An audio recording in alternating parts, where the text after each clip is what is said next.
In 1999, David Fincher released a film that studio executives almost didn't make. Too dark, too violent, too nihilistic. And they were right to be nervous, because Fight Club isn't really about fighting. It's about the most uncomfortable question a comfortable society can be asked. What kind of dining set defines me as a person?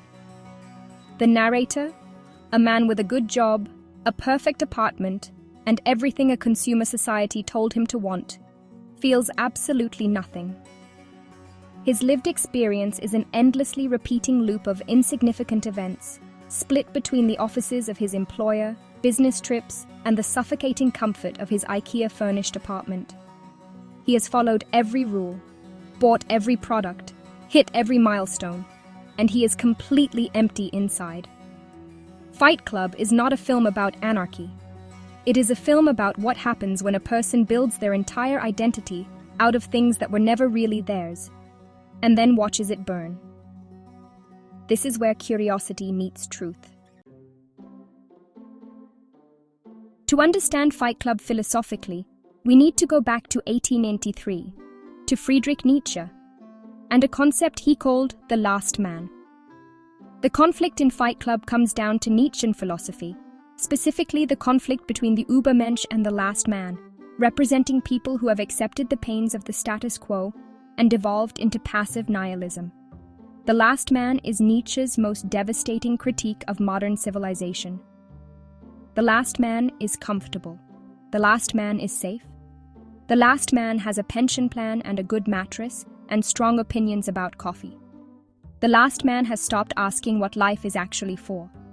He has traded meaning for comfort, purpose for security, the dangerous question for the safe answer. And Nietzsche's warning was this: a society of last men is not a civilization in decline. It is a civilization that has already declined, and is simply too comfortable to notice. Both Nietzsche and Tyler Durden view modern society as plagued by nihilism, a belief in the lack of inherent meaning or value. They advocate for a rejection of societal norms and the creation of one's own values. The narrator is the last man. Tyler Durden is what happens when the last man finally snaps. But here's where it gets truly interesting. Nietzsche's answer to the last man was the Übermensch, the overman, not a superhero, not a violent anarchist, but a person who creates their own values, who refuses to let society, advertising, or inherited expectations define what their life means. Tyler Durden channels Nietzsche's idea of breaking free from societal constraints to reclaim personal power and individuality, encouraging Fight Club members to reject societal expectations and become self-actualized. Tyler is the narrator's projection of everything he wishes he could be. Fearless, free, unbothered by consequences. A man who has stripped away everything society told him to want and found something raw and real underneath. And here is the film's most important philosophical move. It makes Tyler Durden enormously appealing for exactly 2 hours, and then shows you precisely where his philosophy leads. Fight Club is better understood through existential themes of fear and death. The film repeatedly reminds viewers of their own mortality and depicts people so numb they are essentially dead already. Tyler is not the answer. He is the question, taken to its violent extreme so you can see why the question matters without endorsing the destruction. Fight Club's most quoted line is this: "Advertising has us chasing cars and clothes, working jobs we hate, so we can buy shit we don't need." This isn't just provocation. It's a direct continuation of Nietzsche's argument that consumer capitalism has become the modern replacement for meaning. We used to ask, what is a good life? Now we ask, what is a good life insurance policy? We used to ask, what do I believe in? Now we ask, what does my Instagram grid say about me? The narrator personifies the modern man attempting to define his worth through material possessions.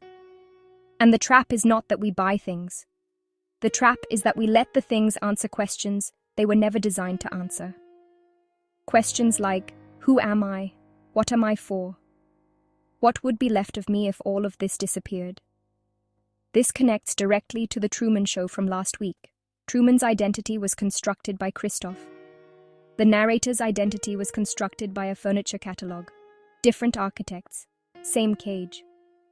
If this is already shifting something, you know what to do. Subscribe button is right there. And then, the twist. The narrator and Tyler Durden are the same person. Tyler is not a liberator who arrived from outside. He is a fragment of the narrator's own mind, the part that knew something was wrong long before the narrator was willing to admit it. According to Nietzsche's Thus Spoke Zarathustra, the separation of spirit divides into three parts: the camel, the lion, and the child. At the beginning, the narrator needs others. Then he destroys what he was. Finally, he liberates himself. The camel, burdened by everything society has loaded onto him. The lion, destroying it all in rebellion. The child, the possibility of building something genuinely his own from the rubble. The twist reframes the entire film philosophically. This was never about Tyler versus the narrator. It was about one person at war with the version of themselves they had been performing for years, finally deciding to stop. Fight Club challenges viewers to reflect upon the mindless consumerism of capitalist societies. But in its final scene also rejects anarchy as the solution.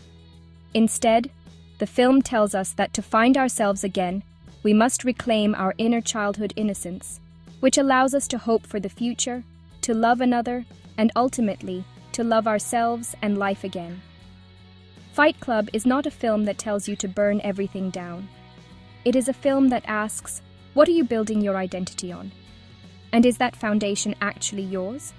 Or did you inherit it from a catalogue, a job title, a social expectation, a version of success that someone else defined before you were old enough to question it? Tyler Durden was wrong about the method, but he was not wrong about the question. And the question, stripped of the violence and the anarchy, is one philosophy has been asking for 2,500 years. Who are you? Not what do you own? Not what do you do? Not what do others see when they look at you? Who are you? Here's your question for the comments. If you lost everything you own tomorrow, your job, your apartment, your possessions, what would be left?